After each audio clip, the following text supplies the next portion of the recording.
주제는 사모님의 차명투죠. 이 사모님은 왜 차명을 좋아했던 걸까요? 남편은 청와대 민정수석이었고 대한민국 법무부 장관이었는데 사모님이 차명으로 790여 차례 주식 거래를 했다고 검찰은 밝혔습니다. 함께 보시죠. 자, 오늘의 새 뉴스입니다. 정경심 추가 기소 혐의 3개 늘어 14개. 일단은 추가된 혐의부터 한번 쓱 보실까요? A4 용지 79쪽 14개 혐의가 추가 기소됐고 구속영장에 기재됐던 11가지 혐의에 3개 혐의가 더해졌습니다. 추가된 혐의만 정리해봤어요. 첫 번째 사기, 딸 동양대 연구보조원 허위 등록을 해서 인건비 명목으로 320만 원을 수령한 것 사기로 봤습니다. 두 번째 금융실명제법 위반, 2017년 7월부터 9월까지 2019년 3명의 차명계좌 6개를 이용해서 790여 차례 거래한 것 금융실명제법 위반이다라고 했습니다. 금융실명제법은 박용진 의원이 전문가니까 잠시 후에 이 부분 물어볼게요. 세 번째, 증거인멸 교사. 2019년 8월 코링크 관계자들에게 사무실 자료 인멸을 지시한 것을 검찰은 증거인멸 교사로 보고 혐의를 추가를 했습니다. 자, 그런데 이 중에서 가장 큰 핵심은 남편이 청와대 민정수석일 때도 남편이 법무부 장관일 때도 사표 내기 2주 전까지 꽉꽉 채워서 이 사모님이 차명으로 주식 등의 거래를 했다는 겁니다. 함께 보시죠. 자, 이게 더 놀랍습니다. 차명 계좌만 6개를 사용했다. 이야, 6개. 6개 사용했다. 차명 계좌만 6개. 누구누구의 명의를 갖다 썼을까? 단골 미용사, 페이스북 친구 등등. 정경심 교수, 지난해 1월에서 11월 미공개 정보를 이용해서 이 주가 조작 테마주 WFM 주식 7억 1,300여만 원을 차명 계좌 6개로 4차례나 차명으로 매입을 했다. 검찰은 이렇게 밝혔습니다.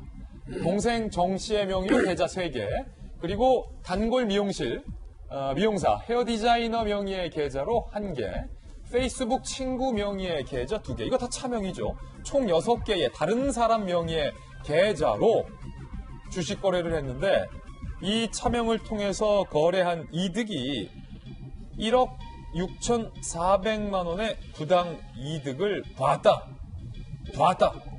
검찰은 이렇게 조사를 했습니다. 아니, 야, 이거 참 놀라운데. 김병민 박사님. 네.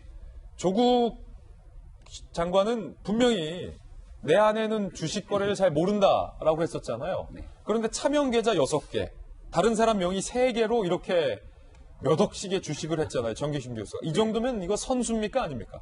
일반적인 개인 투자자라고 보기 어려운 측면들이 다분하죠. 선수예요? 선수의 느낌, 그냥 보통 선수라고 표현하기도 조금 표현이 너무 뭐라 그러죠? 유하다라고 생각되죠. 선수 이상이다. 그 이상에 대한 가능성들을 충분히 보여주고 있다 이렇게 생각이 됩니다. 왜냐하면 지금 나오고 있는 여러 가지 내용들 중에는 주가 조작에 연관이 되어 있는 WFM이라고 하는 주식에 대한 투자가 들어가 있고요. 차명에 대한 주식 투자가 들어가 있고 더군다나 지금 700회가 넘는 차명에 대한 여러 번의 투자가 있게 되는데 본인에 대한 이 청문회 과정 속에서 여러 의혹이 제기되고 있는 순간에도 또 여기에 대해서 주식 투자를 하게 되거든요. 예. 근데 단순하게 주식에만 투자한 것이 아니라 선물 옵션에까지도 손을 건드립니다. 예. 그러니까 이 정도의 상황이라고 보게 된다면 조국 전 장관이 과거에 얘기했던 것처럼 저나 제 아내나 주식에 대해서 투자하는 부분들을 잘 알지 못합니다. 따라서 본인이 고위공직에 오르게 됐기 때문에 과거 주식에 조금 넣어놨던 돈을 추천을 받아서 사모펀드에 투자했을 뿐이다라고 설명했던 내용과는 완전히 결이 다른 내용으로 귀결이 될 수밖에 없다. 이 정도면 선수 그 이상이다. 그냥 선수라고 볼 수가 없는 내용일 것이고요. 아마 주식을 조금이라도 알고 접근해 본 사람들이 이 내용을 본다면 특히나 일반적인 개인 투자자들 입장에서는 이런 상황이기 때문에 우리가 아무런 정보 없이 들어가서 돈을 다 잃어버리는구나 라고 하는 헛헛한 그런 웃음이 지어지지 않을까라는 생각이 듭니다. 자, 박용진 의원님. 예. 금융실명제법 위반 검찰이 기소에 적시를 했습니다. 예. 금융실명제는 법이잖아요. 예. 정경심 씨가 다른 사람의 명의로 통장 6개를 굴렸다. 이거 불법이에요, 아니에요? 불법입니다.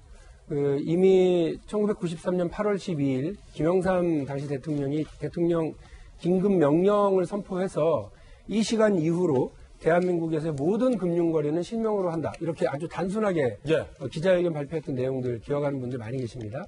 그 이후로 금융실명법이 제정이 됐고요. 그 이전에는 대통령 긴급 명령으로 금융거래 전체를 실명으로만 하도록 되어 있었습니다. 예.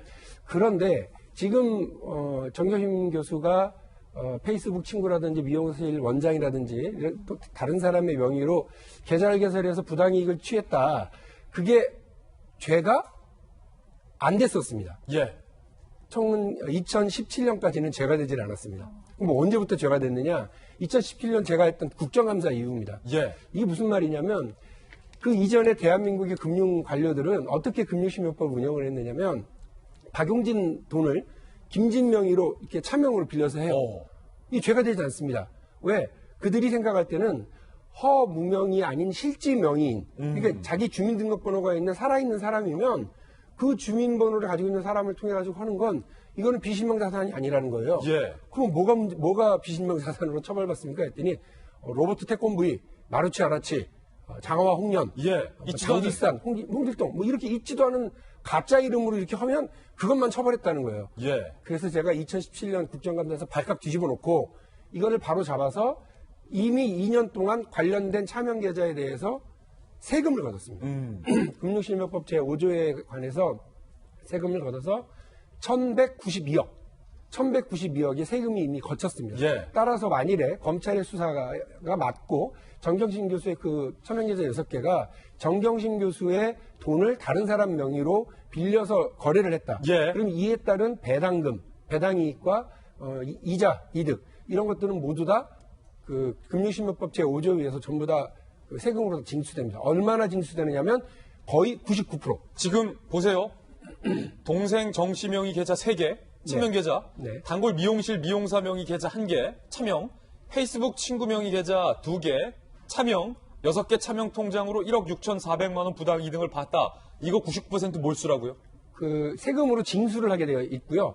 저렇게 아마 검찰이 수사 결과를 기소를 하면서 저렇게 표시를 해놓은 데에는 금융실명법 제5조를 적용하려고 하는 의도가 분명히 있다. 저는 그렇게 생각을 하고 있습니다. 예.